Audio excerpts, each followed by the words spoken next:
Kəklik otunun faydalarını bilirsinizmi? Əgər bilmirsinizsə, bu video sizlər üçündür.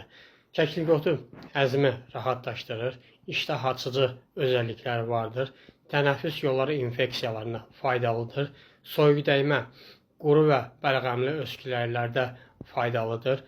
Bundan sonra xəstəliklərdən sonra zəifləmiş bədəni gücləndirmə özəlliyi vardır. Ümumi olaraq bədəni və yaddaşı da gücləndirmə özəlliyi vardır.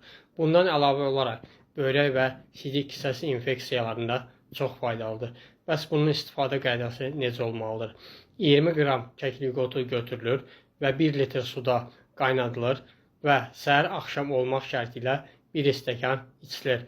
Bəs bu kimlərə tövsiyə edilmir? Hamilə və quatr xəstəliyindən əziyyət çəkən, yəni zob xəstəliyindən əziyyət çəkən insanlarda tövsiyə edilmir. Hər kəsə Allahdan sağlam həyat arzu edirəm.